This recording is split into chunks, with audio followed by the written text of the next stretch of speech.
Hi guys, in this video I'm here to talk about health and living on the road or traveling a great deal in an RV, motorhome, house truck, whatever you've got. So I've got some hints and tips that I've found quite useful, and if you want to know what they are, keep watching.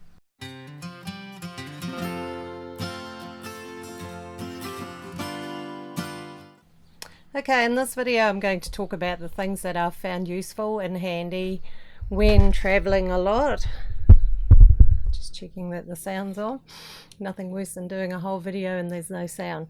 Okay, so the first one that was kind of jumped to mind because it was something that was pointed out to me years ago is if you're traveling a huge amount and you've got anything medical going on or a history of anything, having a copy of your medical notes with you is actually really handy. You can ask your doctor, your GP, for a copy of them. They actually have to give them to you, and that way if you do need medical care in another town, in another area, you can show them your notes and they will know what's been going on. So that is actually quite a useful one, I think, if you've got something that needs to be looked at now and then. Or yeah, and I think it makes other doctors in other areas feel more confident too if they can see a little bit about your history. Number two is if you do need a doctor, well, finding one's much easier now. You can Google emergency doctor in whatever area or town you're in. You generally pay quite a lot. I think last time I went to one, I think it was nearly $80. But if you need one, and you go. So yeah, most bigger towns have an emergency doctor system or even a clinic that is for medical emergencies. Field number three, healthy eating on the road. We usually don't have veggie gardens. Some people have nice little planters and things and they grow a few things, but there are quite a few things we can do, like having fresh veggies that we buy. I love shopping at little garden stalls and things like that, farmers markets, keeping the small growers going, and their produce is usually a lot fresher.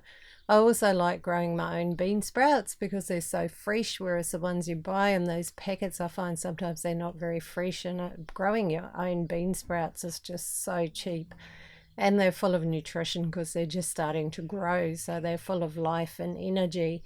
I also love my blender because it allows me to get a lot more greens into me that I probably wouldn't munch my way through in that kind of quantity.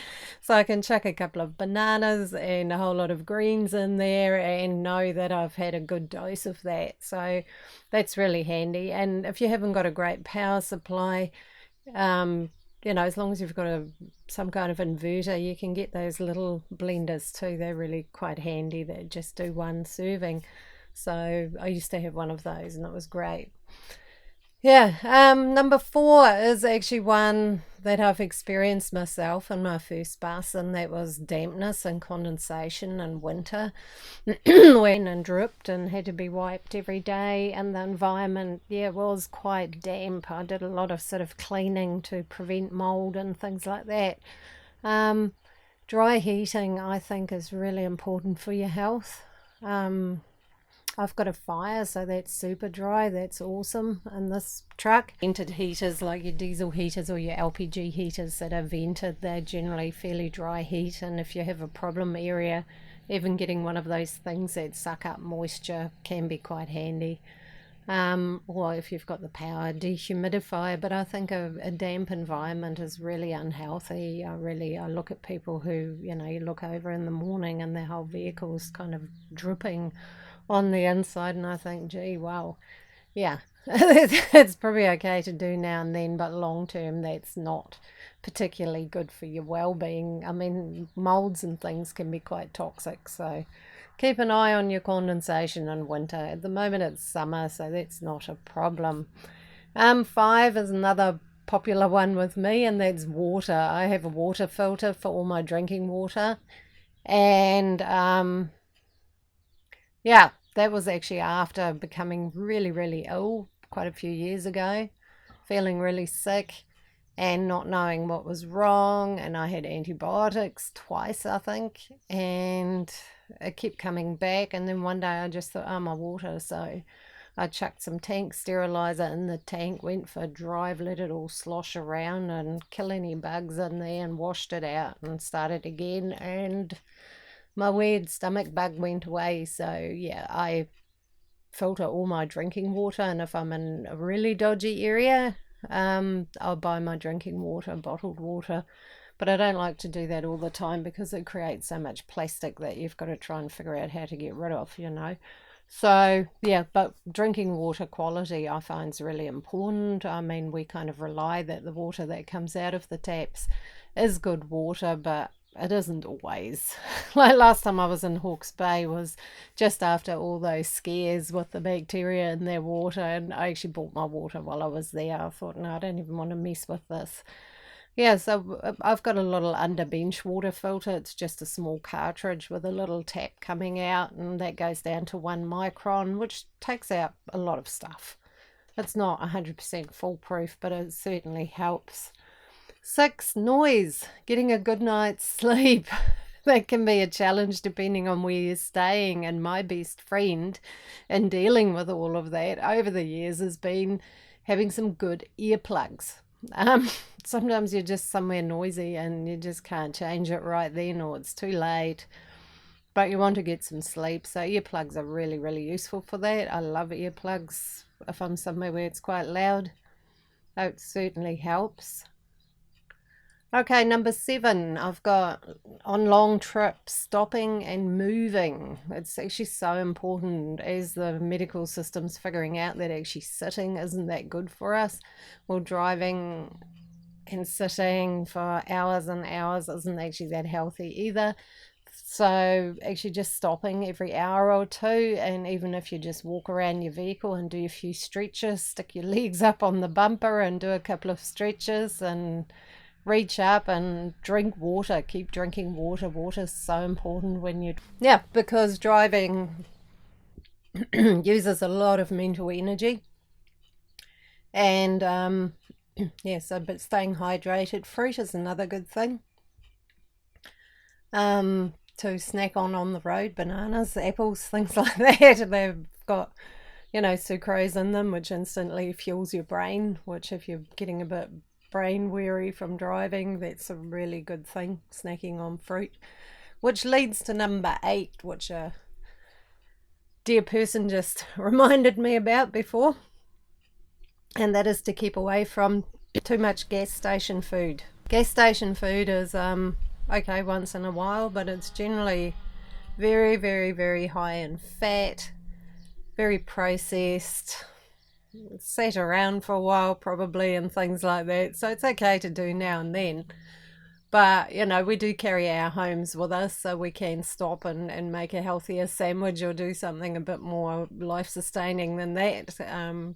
Stop somewhere beautiful and have a break there and make yourself something to eat. I quite often do that on long trips because I want to let the cat out to stretch her legs, so I'll stop somewhere nice and quiet and safe and let her out for a while, and I'll have something to eat, and she might too.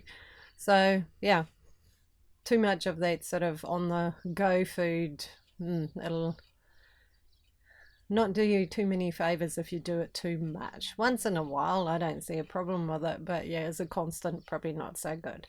Number 9, the great outdoors. It's really healthy, it's awesome. Vitamin D is amazing for us. Getting out, walking, exploring, moving, wonderful things. But yeah, watch the sun. I'm not personally a huge fan of sunscreen and stuff. I'd rather wear a hat or something. But yes, if you're into sunscreen, use that. I do have some for when I do need it. Or a hat, or just, try not to fry yourself, because we do tend to spend quite a bit more time outdoors, I think, than people who live in houses, because it's nice to have some space. So yeah, do watch the sun. That's quite important.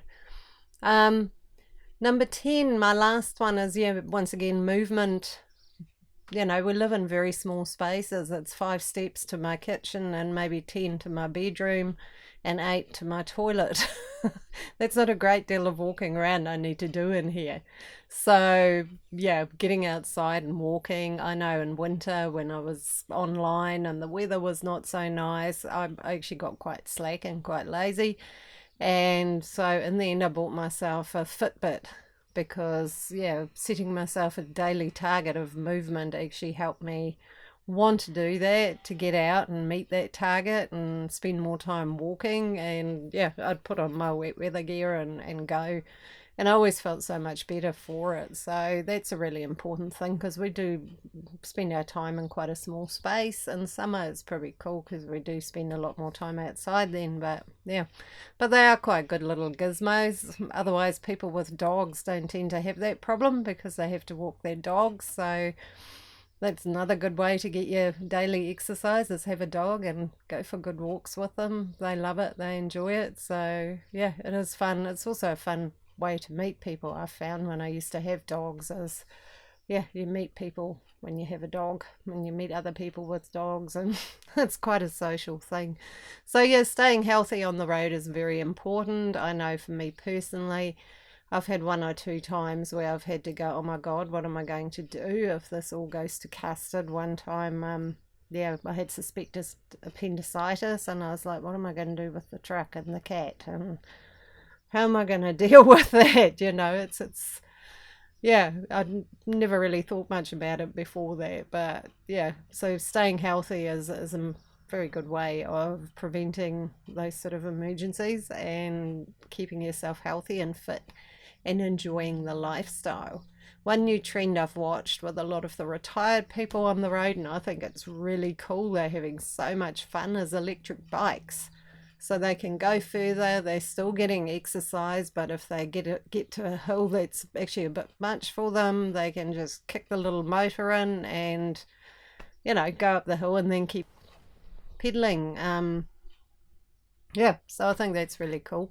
But yeah, it's really pretty much like living in a house, apart from that we just have a bit less space and yeah, are quite often out of our familiar area. So looking after those things.